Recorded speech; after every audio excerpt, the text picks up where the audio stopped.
Fox News reporter, a woman talking to some LA official, also a woman, about the terrible fires. Did they fail you? The official woman talks the game. We are working today, day and night, to ensure that, did they fail you? Did they fail you?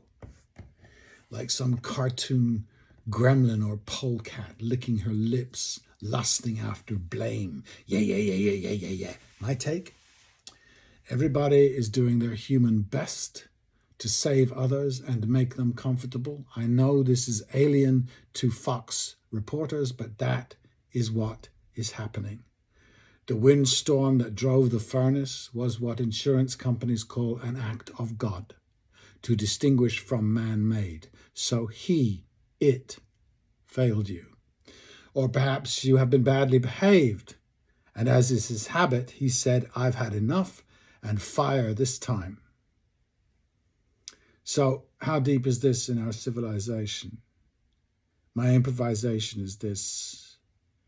I was brought up as a child with very little dogma from any book. I was brought up principally, I think I was taught often by Christians, but I never had the sensation or the feeling or the idea that my morality was anything other than common sense. Common. I don't think there's anything in the good books, unless it came to me, as would naturally happen. But I never felt as a child that I was a malicious creature who needed to be told to behave in a certain way. There are elements of behavior that are not good for goodness. You know, there are those behaves without explanations that create awful people. So I can't honestly look at the good books and say that they did me any good at all. I'm glad that they did you good. I'm glad that you read your scripture and you feel this and that and all the rest of it. I must have read other things or absorbed other things. So that is my belief system. My take, and I don't blame God. He loves all of us, doesn't he? You keep telling me that. I don't blame you nor the capitalist insurance companies. We've all chosen this system. We are a democracy. Investors love insurance companies. Great dividends. So you might have wealthy, now homeless people in the Palisades with insurance stock in their portfolio. To Fox, it must be human failure. Lazy, greedy, inept, cowardly, excuse-making failures. That is their belief system.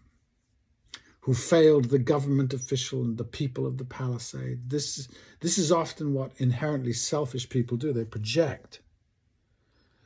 And again, I don't see this. As down as I am on human beings sometimes, the mess they've made of the world that I live in, I ultimately think that that's not the case. And in fact, in the books, they tell us that idol worshippers are bad. And, you know, they've allowed us to assume that people from Africa are bad or people from Asia are bad. It goes on today. And that is not connected to Socrates, a pagan. That is connected to Christianity, by and large. Except the idol worshippers. I would apportion some blame. All of us. We all did global warming. As a people, we still seem to think the bigger the car, the more successful, the sexier we are. LA is a status address. Its populations did choose to live in a dangerous part of the world. Southern Californians bemoaning forest fires is like complaining about rain in Ireland or cold at the Arctic Circle. So I think good life is ultimately uninsurable, it is risky, and a sensible relationship to nature and her risks and her powers would be a good plan.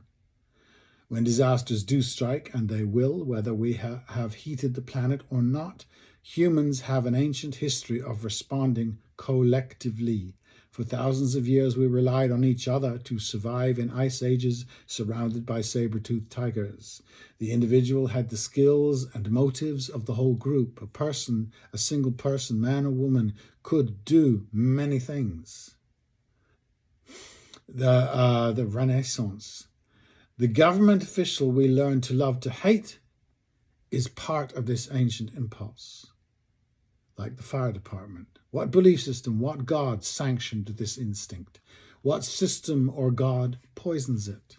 What impulse is being obeyed when the individual steps into the breach, holds the bridge, and protects the rest?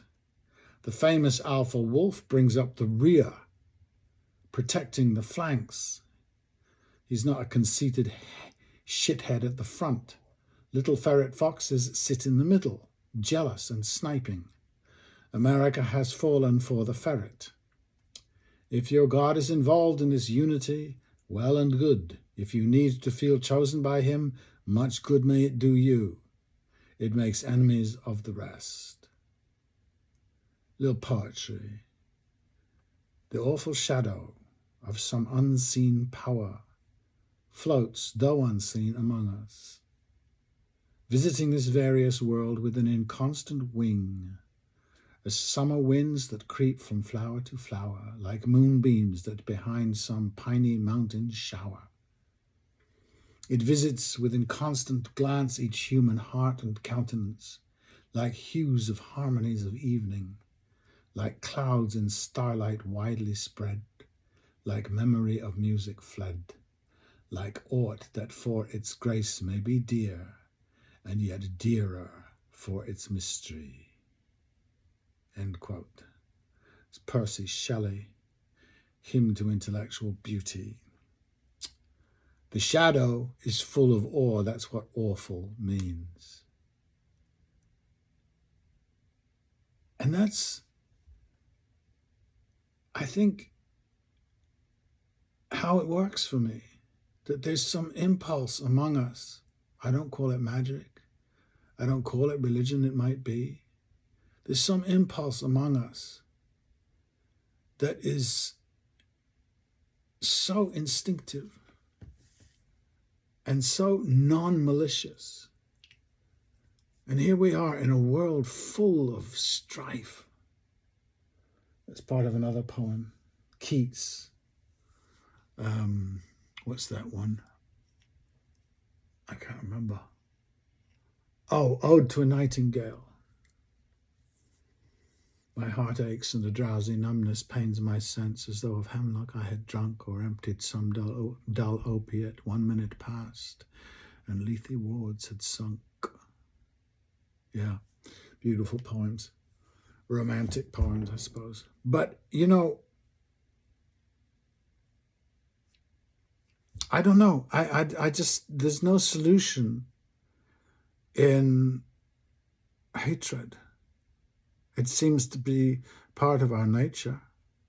It seems to overwhelm us. But there's no solutions in it. And much, you know, people are so angry about this religion and that community and that community. And I'm going, God, maybe if we could start again without them, we'd be better off. I really think so.